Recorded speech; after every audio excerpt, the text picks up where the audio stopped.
These systems were mainly designed for a complete thorough cleanup. Whatever the unpronounceable South American stuff, or with an LSD or a drug or whatever else, if you simply sit with your eyes closed, don't mess with your mind, you will become millionfold of ayahuasca.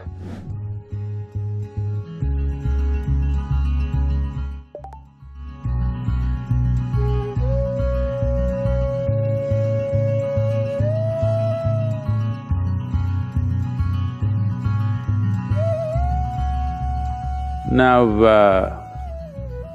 you need to understand what the tribal societies did had a multi-purpose intention.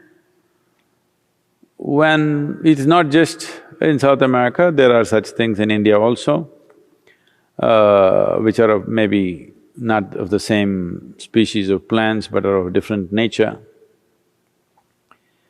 that a full cleanup happens. This was very essential for people who lived in forests, because if you live in nature, suppose you go out and live in a jungle, the number of parasites which live in your body will multiply, the variety and the number will multiply manifold. Recently there is a study which has been published which says there is a particular kind of parasite which is mainly present in the cat's excrement. If you played around with the cats and cat's excrement was around you, it is very much possible that this parasite is within you. This is not the only one. If you really put this under the scanner, there are many parasites, many of them. So once you live in nature, exposed to natural elements, the number of parasites which will reside in the body will greatly be enhanced. Some parasites could be dangerous to life, some parasites could cause damage to the system, but most others don't.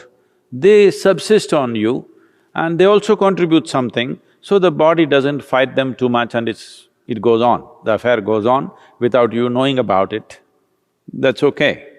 But over a period of time, as their numbers increase, they have to be cleaned up.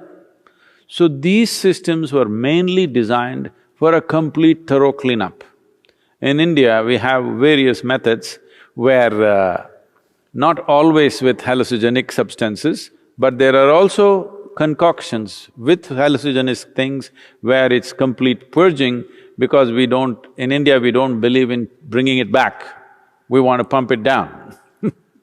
So there are systems with which if you drink water after 2 hours, just pure water will come out. To that extent, your entire alimentary canal is just cleaned up thoroughly. This is something that was regularly done to all of us when we were growing up. Once a month, everybody has to go through total purging.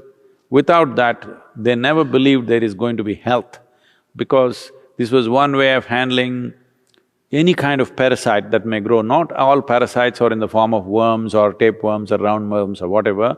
There are parasites that you cannot see, they're micro in nature, you cannot see them but they exist.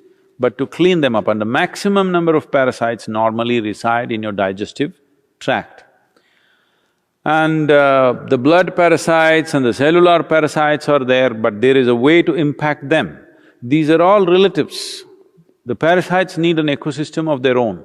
If you completely remove the parasite presence in your digestive tract, the other parasites generally cannot subsist, except a few. Others cannot subsist because they need an ecosystem of their own kind.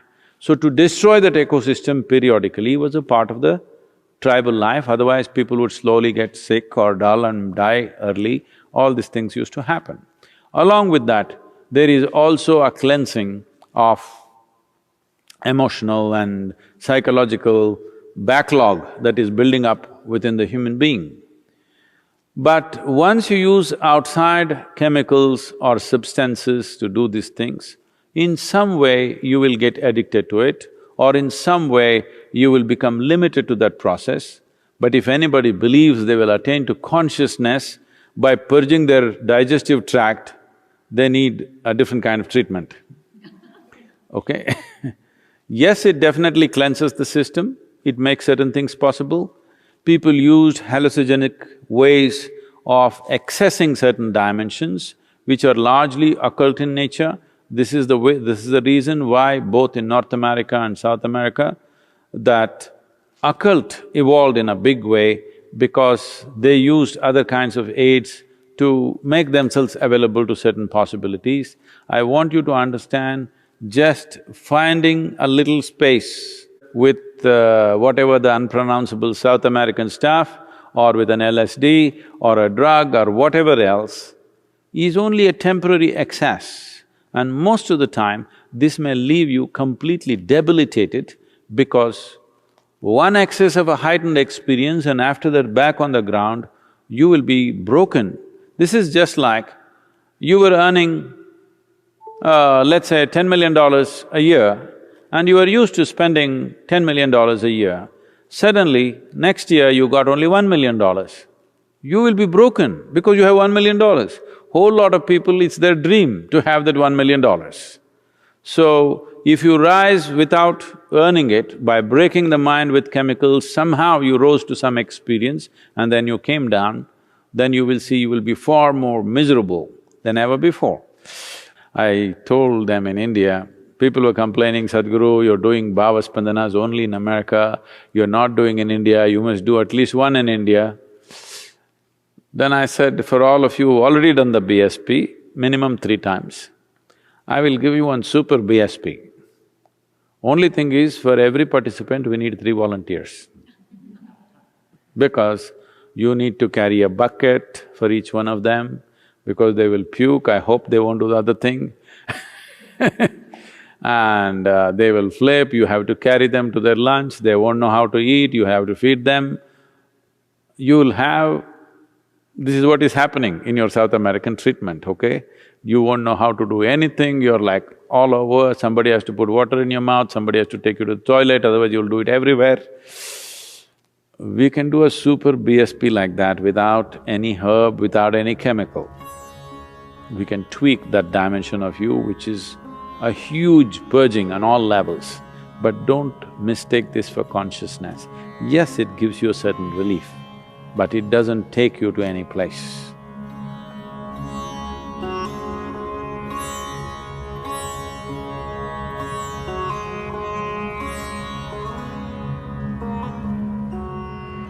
First of all, it's not a shortcut, it's a very long drawn-out process of endless puking and getting your intestines out, literally. I'm talking about a shortcut. If you simply sit with your eyes closed, don't mess with your mind, you will become millionfold of ayahuasca, okay? You should just learn how not to mess with your mind, that's all. So, somebody wants to put a chemical and beat your mind down totally and give you some experience. See, please understand, you're walking on the street, if you take a stick and hit you on the head, that also will give you experiences, do you know? No, I'm not saying just of pain. People go through various levels of hallucinations when they're unconscious. Some people have pleasant experiences, some people have very unpleasant experiences. The same happens with this South American treatment also. Some people have such a bad experience that they never again want to go there, some people like it. So even if you bang your head on the wall, it can happen, because all it needs is that you're out of your memory sphere, that's all. You're still conscious, but you're out of the memory sphere, you will explode. So how to separate you from your memory? Shall we do it with chemicals or shall we do it with awareness is the only choice we have. Either we can do it with devotion or intensity of emotion or energy or awareness, we can do this. Now, chemicals if we use also, people have used LSD and felt fantastic, okay, they vouch by that. You are a bit too late. I come from a time when everybody around me was on it, all right? But I was on something else, which all of them wanted. Because they knew they go up and they go down, I'm always like this. So, the question is just this: what needs to happen from inside? If you pull it out from outside, do you believe there will be no consequences? Hello? See, we can do one thing. You eat food, it'll take time to digest this. So we pull out your stomach bag and do chuk chuk chuk chuk chuk chuk. Digestion will happen quickly and put it back. It's a good trick. But you think it'll not have any consequence? This is all you're trying to do. So you can… see, people are always trying to weave a philosophy around those things about which they're compulsive. You want to promote your compulsiveness as consciousness. That's the whole problem. Everybody has a philosophy. You ask a drunkard and see why he is drinking, he has a very profound philosophy as to why he is a drunkard. Yes or no? Even ask a thief why he's a thief, he has his own philosophy as to why he's a thief. Everybody, when they want to do their nonsense, they have a philosophy. There is a difference between philosophy, there is a difference between physical dimensions of life. Chemistry is just a physical dimension in a certain way, and there is a big difference between all those things and becoming awakened. It's a completely different thing.